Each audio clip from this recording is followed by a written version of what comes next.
Hello and welcome to this briefing on the Airbus Golden Rules for Pilots. The Airbus Golden Rules for Pilots are high-level operational guidelines on how pilots should fly modern technology aircraft, how they interact with complex autoflight systems, and how the pilot flying and the pilot monitoring work together with the aircraft as one team. While the Golden Rules might seem very high-level and pedantic at first, I will show their practical use and consequences if not strictly followed. Indeed, the violation of these Golden Rules can be linked to root causes of many incidents and accidents. They are an integral part of the knowledge, skill and attitude required to safely and efficiently operate the Airbus aircraft. There are 4 Golden Rules, all applicable to normal, abnormal and emergency situations, with the aircraft being flown manually or with the autopilot engaged. Let's have a closer look at these 4 Golden Rules. Rule number 1. Fly, navigate and communicate, in this order and with appropriate task sharing. The key aspect of this rule is the priority of the steps. Indeed, your main priority should be to fly the aircraft on a safe trajectory. If this step is omitted or neglected, control of the aircraft could be lost, or the aircraft could be flown into an unsafe position.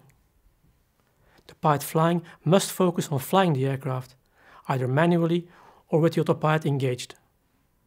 The pilot monitoring must assist the pilot flying and must actively monitor the flight parameters and call out any excessive deviation. This monitoring role is very important and often underestimated. If you want to know more on the power of monitoring, please check out our video on the wind platform. Flying the aircraft is not the sole responsibility of the pilot flying, but a shared responsibility of the entire flight crew. Therefore, both crew members should focus on flying the aircraft with appropriate task sharing. Once the aircraft is under control, it should be flown onto a safe flight path. This means that the flight crew must display good situational awareness. They know where they are, they know where they should be, and they know how to get there, while considering the terrain and significant weather. Now the flight crew can communicate with the world outside the flight deck, inform air traffic control of any flight plan deviations or new intentions.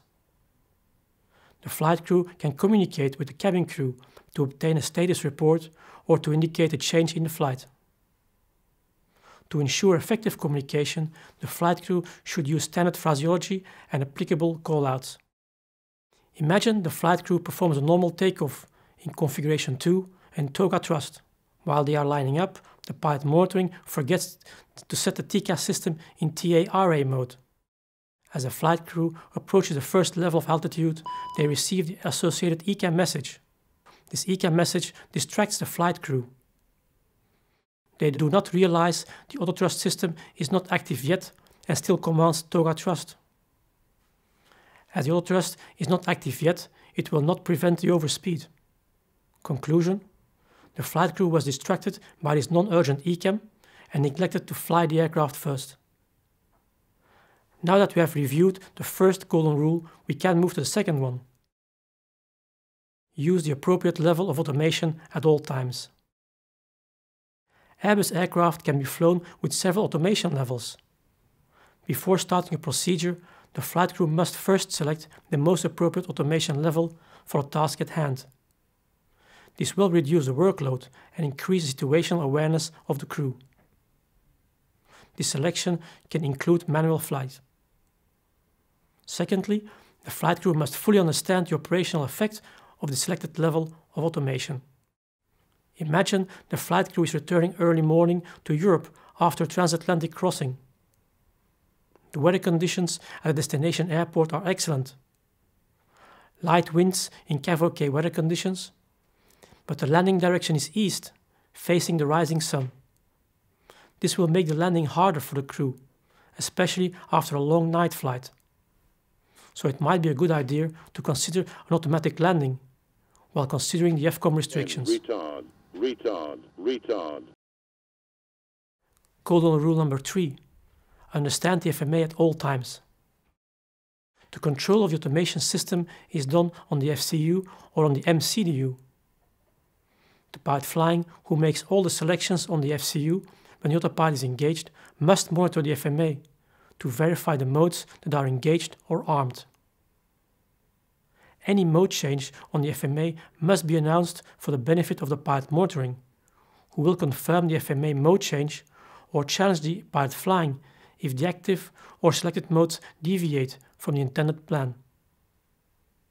This closed-loop monitoring process will ensure that any time the flight crew is aware of which appropriate guidance modes are engaged or armed, what the guidance targets are, and the aircraft response in terms of attitude, speed, heading, and thrust. Imagine the flight crew is on a long arrival route in level flight and receives a radar vector away from the arrival route. Shortly after, they receive a descent clearance. Instinctively, the pilot flying winds down the altitude and pushes the altitude knob for a managed descent. The pilot flying monitors the FMA and realizes the aircraft is not descending.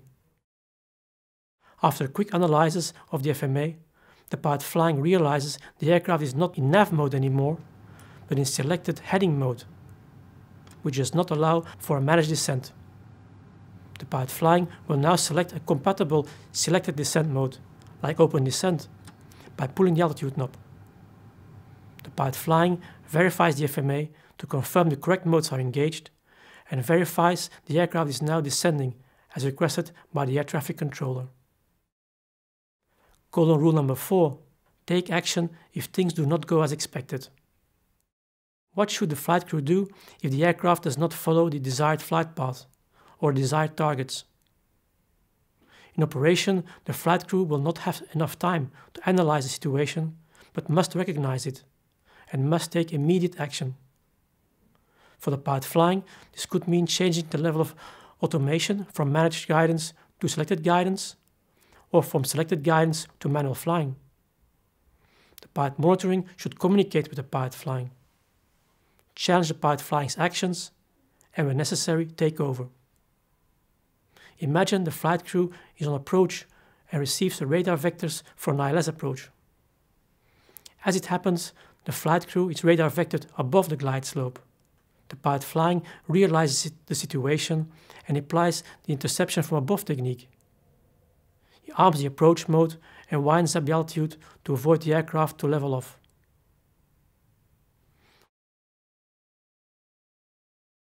While he does that, he accidentally pulls the altitude knob so that the aircraft goes in open climb mode.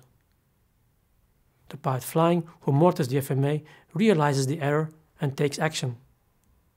The pilot flying pushes the vertical speed knob to make the aircraft level off, and afterwards winds down the vertical speed to approximately -1005 per minute to regain the glide slope.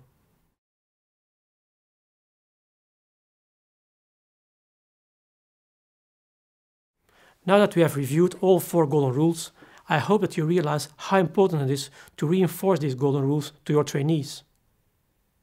They are part of the basic behavior that the pilots must have to safely fly Airbus aircraft. I hope you liked this briefing on golden rules, and I hope to see you again for the next one.